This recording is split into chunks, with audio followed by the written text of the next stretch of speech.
College football coaching carousel has started early. Quarterback injuries are piling up in the NFL. Mickey Loomis is doing dumb things again. All that and more coming up next on the Draft Countdown Show.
Hello, everyone, and welcome to this week's edition of the Draft Countdown Show. I am your host, as always, Brian Bosarge, and I'm here to tell you that we are 217 days away from the 2026 NFL Draft. And if you want to talk about the 2026 NFL Draft or the NFL or college football or anything, really, sign up for the Discord. There will be a link down below in the description of this video, as well as you can go to draftcountdown.com, top right corner of the search bar. There is a link to join up the Discord where we have fire discussions every day about just about every sport, video games, whatever. We talk about it all over there on the Discord, and we want you to join there with us. Also, we have an exclusive Q&A section on these videos each and every week, and the only way to get your question asked is to ask it in the podcast section of the Discord. So if you want to have your questions questions answered, you have to join the Discord. So sign up for that today. You will not regret it.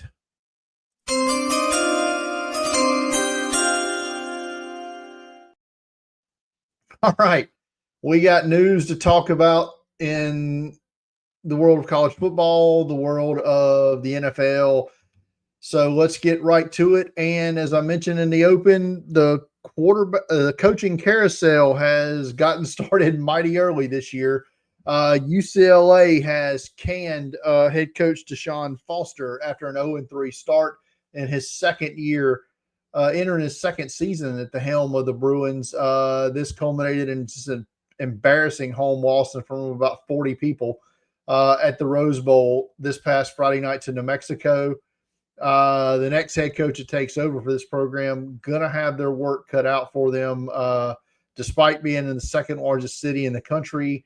UCLA a bit cash strapped compared to their Big Ten brethren there.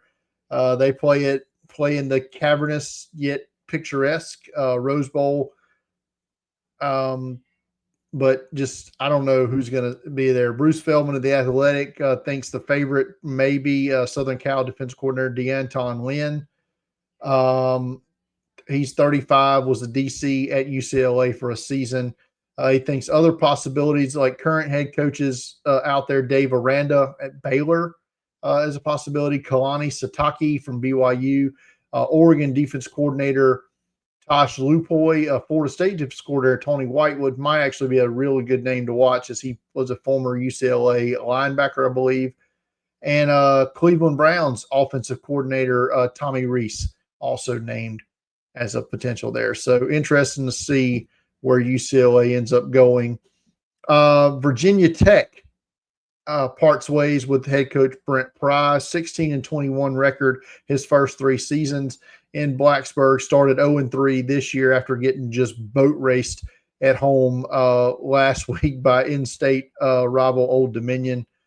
And that was about enough. I know Miranda Wilhelm, our draft countdown contributor and Virginia Tech alum, was a bit happy to see that, because he had to go. Two candidates Bruce Feldman mentioned as possibilities for this job that I don't think will happen. are South Carolina head coach Shane Beamer, obviously the son of legendary Hokies head coach Frank Beamer, and Norfolk State head coach and Virginia Tech legend Michael Vick. He's in his first season as a head coach anywhere, I believe, definitely at the collegiate level at Norfolk State. So I don't think that's going to happen either. Some other more realistic candidates included Memphis head coach Ryan Silverfield, USF head coach Alec Golish, Southern Miss head coach Charles Huff in his first year at Southern Miss after coming from Marshall, James Madison head coach Bob Chesney, Oregon offensive coordinator Will Stein, and one that interested me the most was Ohio State offensive coordinator Brian Hartline, a tremendous recruiter, obviously first and foremost in his first season, I believe, as the OC at Ohio State. Some NFL news we're going to get to now was our good buddy Mickey Loomis, the general manager of the New Orleans Saints, who I have bagged on for going on about, I don't know, since we started doing this show many years ago. They have added wide receiver Jalen Polk from New England. Trade details were the Saints get wide receiver Jalen Polk and a 2028 seventh round pick in exchange for a 2027 sixth round pick. Now, the picks here, they're far out there, probably really don't amount to anything. Polk was the 37th overall pick in last year's draft. But the kicker here is that he's currently on injured reserve and out for the year. So we can wax on about the overdrafting of Polk by New England, and that is certainly the case. But it can't be overstated how continuously terrible Mickey Loomis is at his job. This is now the second trade he's made for a wide receiver in a month. But the first one he's made for a player that's not going to play in the 2025 season. He just continues to set draft picks on fire, either with his drafting or just goofball trades. At some point, the Saints fans, they may have to storm the offices there in New Orleans and just forcibly remove Loomis. He's easily the worst GM in the league. I can't think. I mean, you can make arguments for some other ones, but I can't make an argument for one in the last 6 or 7 years that's worse at his job than Mickey Loomis that hasn't already been fired. I just don't know how long he can continue to run the franchise in the ground. How long can one point to a Super Bowl win in 2009 as the reason to keep that gig? It's just ridiculous that he's allowed to keep that job. So, anyway, Mickey Loomis, still terrible. Some other news to call back to last week. We talked about the transfer portal rules being up for a vote. Well, they voted and they passed, as we expected. The college football rules making guys have decided that the spring portal will be axed, and there's now only one 10-day transfer portal window in early January for teams to have players enter the portal. They can obviously still sign with schools later, but they have a 10-day window to enter the portal. This does not apply to when a coach leaves a school. That rule stays the same, where once a coach leaves the school, a player has 30 days to enter his name into the transfer portal and seek schooling elsewhere, if you will. So looking at you, players at UCLA and Virginia Tech who can now leave whenever they want. The note here on those two, though, are that neither team has played 4 games yet. So every player who has a red shirt left can enter the transfer portal, sit out the rest of this season, and preserve this year of eligibility without, like I said, without losing it. So that's something to monitor as we get through this week and before the teams play their 5th game.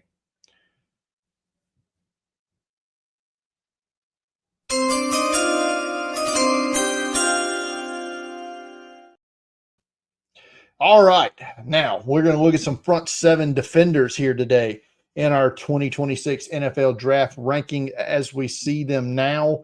We're going to go through edge players, we're going to go through interior defensive line, and we're going to look at linebackers. We're going to quickly go through each, but normally I try to keep this at 5, but I couldn't do it with the edge rushers, man. There's so many of them, so many to like. We're going to talk about at least 7 of them, maybe a couple more.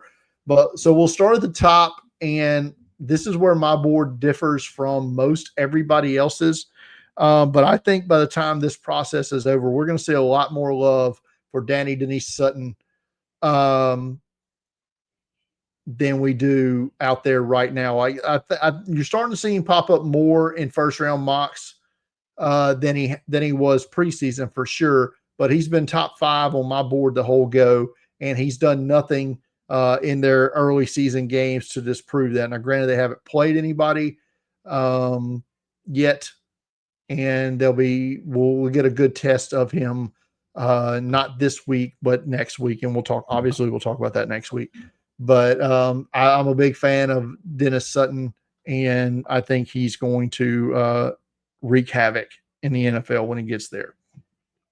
Number 2 edge on my board right now, we have seen already wreak havoc this season against Notre Dame in that first game, and that's Reuben Bain Jr. from Miami. Just really gets after it, man. He's fun, super fun player. A guy who's struggled out of the gate so far for Clemson, TJ Parker, not really impacting as much as maybe expected, but still super talented, great size.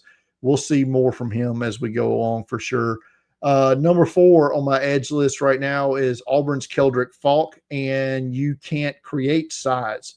Draw up the size that this kid has in athleticism.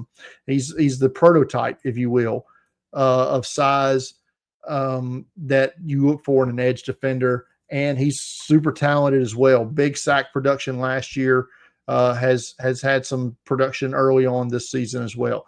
5 through 7, kind of, I think, interchangeable at this point. I want to see a bit more this year from LT Overton from Alabama. I thought he produced a little bit last year. I don't know that he even played against Florida State. I'd have to go back and look, but that's the only Alabama game I've really paid attention to so far. 6 is Mateo Uyunglele from Oregon, the younger brother of DJ, and was a 5-star, number 1 overall recruit out of high school, went to Oregon there, and his production has started taking off toward the end of last season, and he's produced already out of the gate this year. And number 7 is Stanford transfer to Texas Tech this year, David Bailey. And we're going to talk a bit more about Bailey in detail here in a little bit, but just know that he's super talented, and his tag team partner there, it's one of the best matchups, prospect matchups I think we're going to see this week, and maybe one of the best set of matchups we've seen early this season. Like I said, we'll get no spoilers yet, but we'll talk about that a little bit more in detail. Others to watch at the edge position so far, Trey Moore from Texas, was a big fan of him at UTSA. That's continued over to the Longhorns. Patrick Pate from LSU, same. I was a big fan of his at Florida State. Struggled a little bit last year, but has picked it back up this year. Anto Saka from Northwestern, one to watch, and Gabe Akis from Illinois, who we're going to talk a bit more about in a bit, but he's a super talented player. All right, let's move on to the interior now, where top guy is still Peter Woods, but he's another one from Clemson that hasn't really produced out of the gate so far. He eats up blocks, and that's where he's going to make his hay early, but he can give you some pass rush upside. We haven't seen it yet in 2025, so still the chance there. 2 on my board, Caleb Banks from Florida hasn't played yet. 3 games into the season and has not played it down yet due to injury. Number 3 on my list, Kristen Miller from Georgia. Big guy, super big guy, athleticism. Georgia interior defensive linemen seem to just dominate. And they produce at the NFL level. They produce at the college level. Kristen Miller is no exception. Number 4 is the big citrus himself, Dominic Orange from Iowa State. We saw how talented he was in the early game against Kansas State. Cyclones are 4-0. Dominic Orange is a big part of that on the defensive side of the ball. Number 5 on the board is another player that I don't think has played yet. And that's Tim Keenan III from Alabama. He may have played this past week at Wisconsin. I'll have to go back and look. But he'll definitely should be back next week against Georgia, a game we're going to talk about next week for sure. But Keenan III, he was a big miss for them against Florida State when he wasn't in the lineup. That Florida State hit him hard up the middle, and Keenan not being there was a big reason for that. Others to watch at the interior defensive line position, Dante Corleone, the Godfather from Cincinnati, has had some issues last year, since recovered from those issues. And we hope to see him. He was considered first-round talent at differing points in the process. Zane Durant from Penn State, he's the interior disruptor to the edge disruptor that Dennis Sutton is for the Nittany Lions. And Kamari Copeland from Virginia Tech has some pass rush upside, quick hands, gets in the backfield quickly for the Hokies. One of the few bright spots on that team so far. All right, moving on to linebacker now. Top of the charts for me, Anthony Hill from Texas. High productive linebacker, sideline to sideline, good speed. Number 2 for me is Deontay Lawson from Alabama. We're coming back from an injury last year where he missed most of the season. So you have to see if he's recovered when he tests. I want to see, if he's recovered. But he's very instinctive, good in coverage, and can come downhill in a blitz type situation. Another highly productive player on my board, number 3 here, CJ Allen for Georgia. Number 4 is a guy who I think could end up being number 1 by the end of this process, because I think he's going to test through the roof, and he's another big time stat muncher, and that's Sonny Styles from Ohio State. Like I said, I believe Styles by the end of the process could be the top linebacker. Number 5 is interesting, and maybe the most interesting player on this list, and that's Harold Perkins from LSU. He's right at home at the star position now for LSU. He's able to free roam. We know he can rush the passer. He looks great in space. He just flies to the football. Like I said, when I talked about Perkins, it's going to take one of those crafty defensive coordinators to make sure he doesn't, just fail at the NFL level. But Perkins, as an athlete, super talented. I hope, the right team gets a hold of him. Others to watch at the linebacker position, Deshaun Barham from Michigan, Lander Barton from Utah, Arvell Reese from Ohio State's another one that's going to shoot up boards, I think, by the time this is over with. And Suntarine Perkins from Ole Miss is one to watch.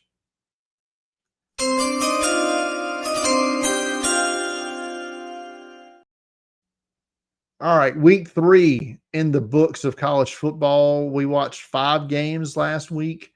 Passively watched a few other ones, but we focused on 5. And I didn't really see anything overtly negative to talk about this week, but some definite stock ups this week for me on offensive side of the ball was Chris Brazzell II, the wide receiver from Tennessee. Seems like we almost always end up talking about a Tennessee receiver shooting up boards. And Brazzell at this point is no exception. Did a lot of damage in the first half against Georgia in different ways. Over the top speed, 50-50 balls, whatever. Brazzell did it all against Georgia in the losing effort, but he caught 6 balls for 177 yards and 3 touchdowns. He's definitely one that, in a wide receiver class that lacks top guys, he could end up being in that mix towards the end of the process. Defensively, the standout for me, we already talked about him in the linebacker segment, and that's Harold Perkins. 6 tackles, 3 solos in the win against Florida, had 2 pass breakups and a quarterback hurry. He pretty much almost notched a stat in every category against Florida in that 20-10 win. Other notables this week, Tennessee quarterback Joey Aguilar. Tennessee's got to feel like they won that trade with UCLA with Nico Iamaleava. But Aguilar against Georgia, 24-36 for 371, had 4 touchdown passes, threw 2 interceptions, and also had 1 rushing touchdown. Against Colorado, I liked what I saw from Connor Wegman, the former Texas A&M quarterback, transferred to Houston, put up a good game against Colorado on Friday, 15 of 24 for 222. Also had 17 rushes for 83 yards and 2 rushing touchdowns. Another just massive quarterback performance this week was Taylon Green, the quarterback at Arkansas against Ole Miss. He went 22 of 35 for 305 and had a touchdown. Also carried the ball 14 times for 115 and a touchdown. One of the weirdest stat lines I saw this week was Texas A&M quarterback Marcel Reed, third-year player against Notre Dame, and that come from behind win there. Reed completed, I don't know, maybe 40% of his passes, 17 of 37, but for 360 yards. He completed 360 yards worth on 17 completions. Had 2 touchdowns, threw 1 pick, had 7 carries for 37 yards.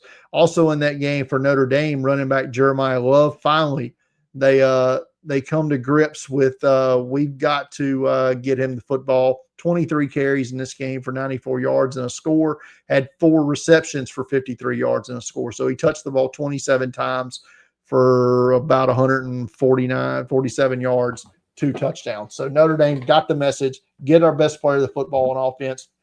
Probably should have won the game, but did not.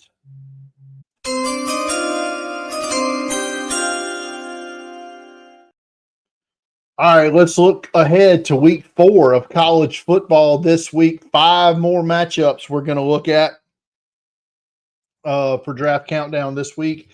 And we're going to start out with the Iron Skillet game. And I feel like I watch this game every year, and it's sad that this is the last year for the foreseeable future that these schools that are like 30 miles apart are going to play each other. But 11 a.m. on the Deuce, ESPN2, SMU at TCU. TCU quarterback Josh Hoover came out of House of Fire on that opening Labor Day night game against North Carolina. Leads the Frogs against their rival SMU. The Ponies, led by tight end R.J. Maryland, coming off an injury last year, was one of my top tight end prospects last year and coming into this season. Son of former number 1 overall pick Russell Maryland.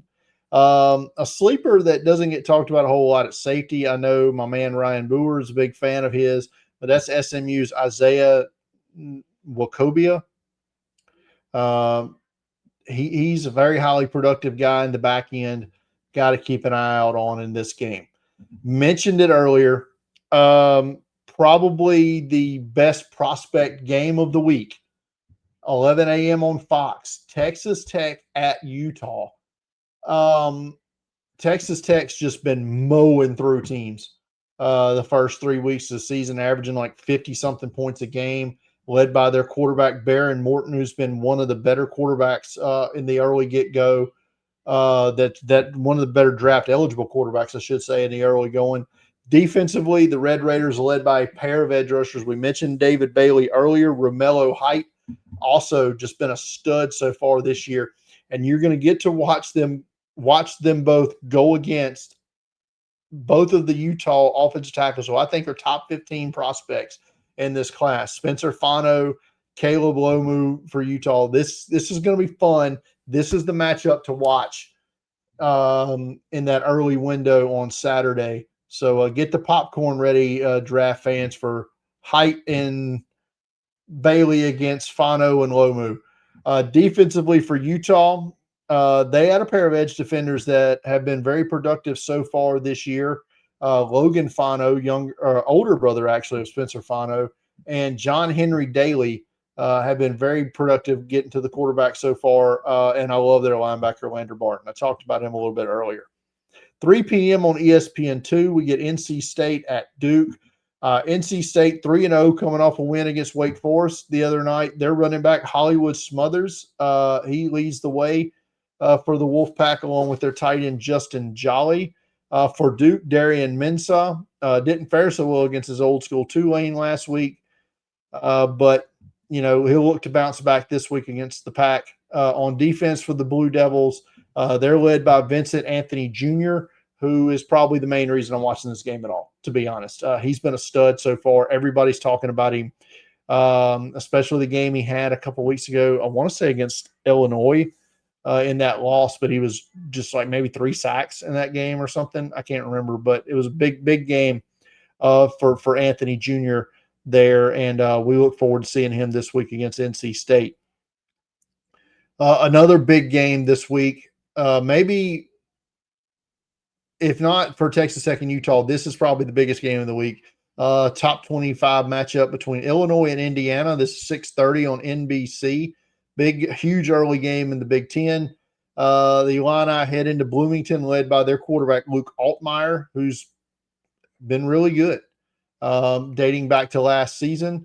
Their edge rusher, Gabe Akis, likely their top prospect at this time, but I also like their other edge, Alec Bryant, their offensive tackle, J.C. Davis, and their running back, Caden Fegan. Brett Bielema, as much as I think he's not, I just don't like him. But he's a hell of a coach. He's got a heck of a talented team there for Illinois. For Indiana, Kurt Cignetti's squad, quarterback Fernando Mendoza is the star of this, the Cal transfer. Just been great so far this season.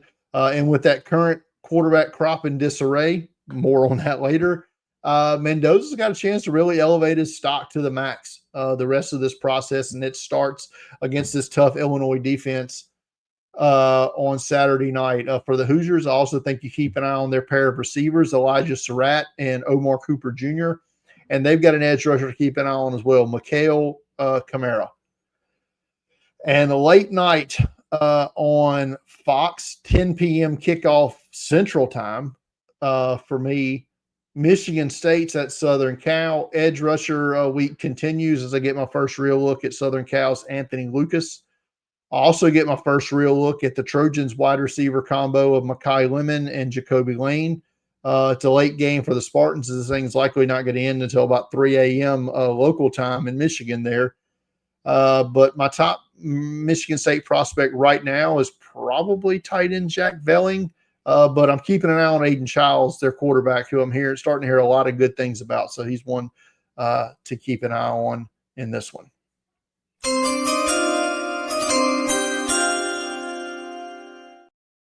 All right, we got a couple of good questions this week that I wanted to get to. And a reminder that if you want your question answered, you got to sign up to the Draft Countdown Discord, man. Link below. Link at draftcountdown.com, top right of the search bar. Join up today. Get your questions answered each and every week when we do this show.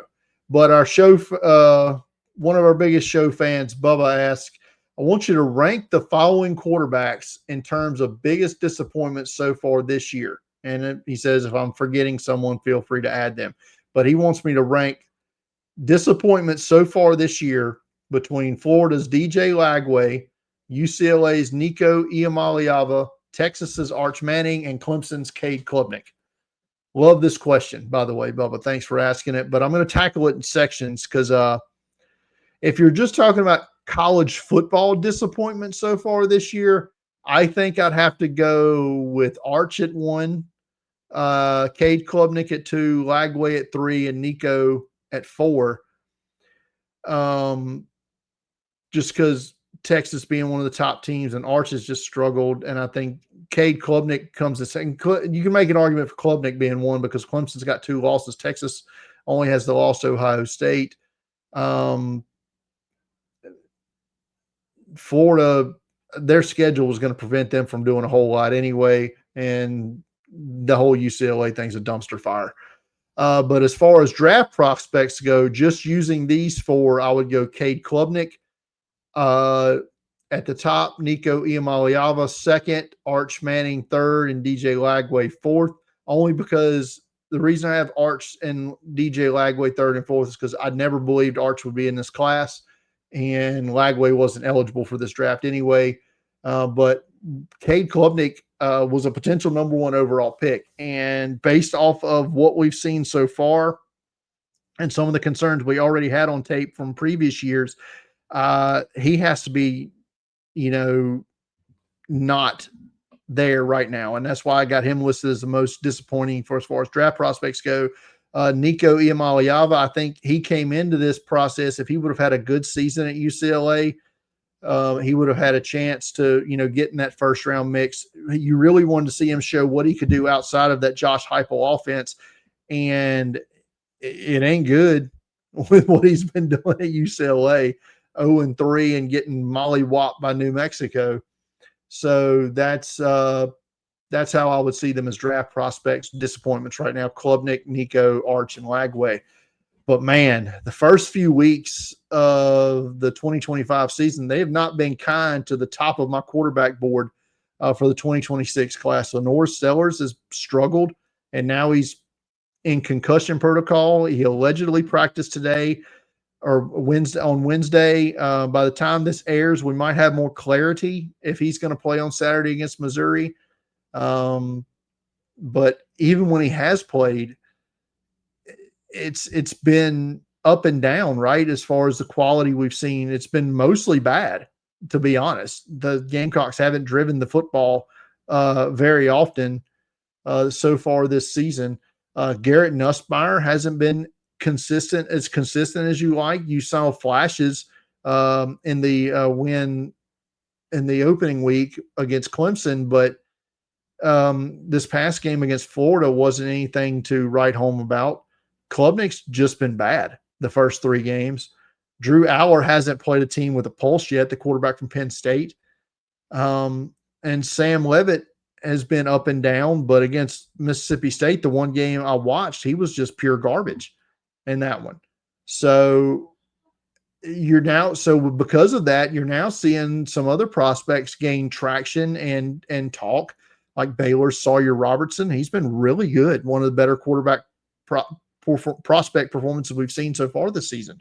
Oklahoma's John Mateer, whatever he is, out there on the field, is super fun to watch. But his name you're starting to see more and more. Fernando Mendoza, we talked about earlier. All these guys are having serious first round conversations amongst the league and amongst evaluators right now.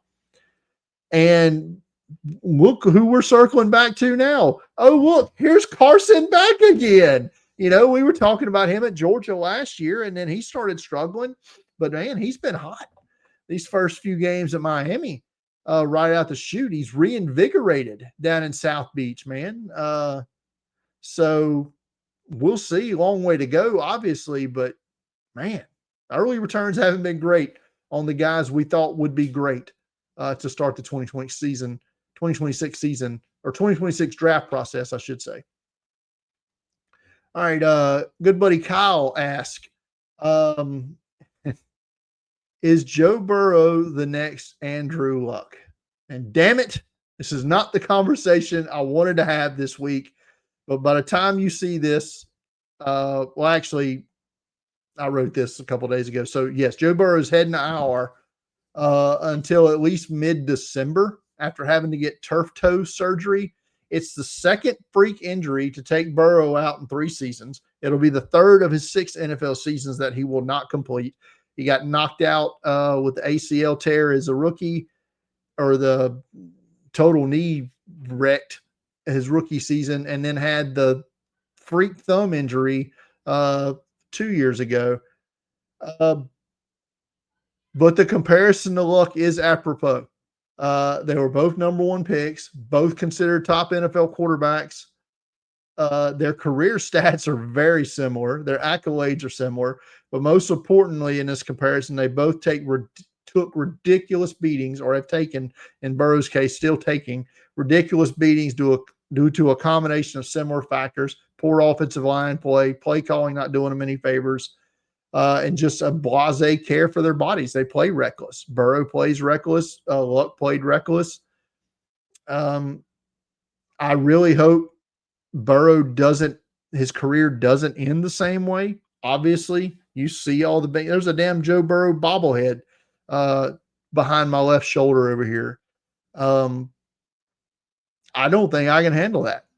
And seeing, him go the same way as Andrew Luck. The NFL does it all it can to protect quarterbacks, but apparently it doesn't seem to be enough. These quarterbacks aren't protecting themselves. But along with Burrow, 4 other starting NFL quarterbacks or quarterbacks who started the season for their teams are going to miss week 3. The Bengals are going to have Jake Browning replace Joe Burrow for the foreseeable future. He did the same thing 2 seasons ago and had a modicum of success.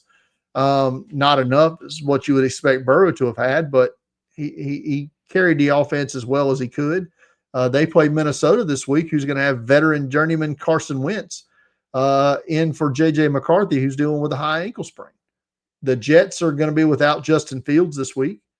He's in concussion protocol. Tyrod Taylor, he's getting the nod for the New York. Brock Purdy's continuing to miss action. So that means more Mac Jones for San Francisco. And in D.C., Jaden Daniels sprained his knee. And so he's not going to play this week. Marcus Mariota gets unmothballed this week to start against Vegas. And I don't know what we got in store going forward, but it's certainly an inauspicious start for these quarterbacks in the NFL this year.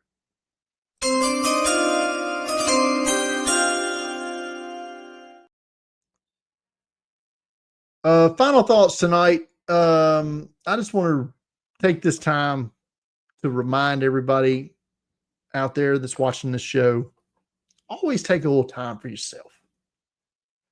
Even if it's just a few hours a week, take some time, do something for yourself. Play Madden, play college football 26, play Call of Duty, go outside, build something that you like, work with paint. I don't know. Just go fishing. Do something for yourself. We all got families. We all got to work to pay the bills. But if you don't take time for yourself, doing something that you love or something that you're passionate about, you're going to fall apart. It's just facts. You might be able to hide it from the world, but on the inside, you're going to crack. And that isn't good for you. It isn't good for your loved ones. The last few years, I've been dealing with this on a daily basis. Some days better than others. Sometimes all it takes is a little thing, little time for yourself, can make all the difference, whatever that may be. So just remember that, guys. Remember that, and just take that little bit of time, man. A little bit of time, clear your head, do what you got to do, and it'll go a long way. I'm still working on it. It's a struggle daily basis, but it's just, you got to take that time. All right. That's going to do it for tonight's episode of the Draft Countdown Show. A reminder to everybody out there, like them videos, man. Subscribe to the channel. Brad's doing a hell of a job on the fantasy side of things this year. Big time numbers. You guys are loving the fantasy content here at Draft Countdown. So share that stuff out too, man. Share it with all your friends. Reminder again, join the Discord to get all the cool stuff out there. But again, that's going to do it. Thanks for sticking around tonight, everybody.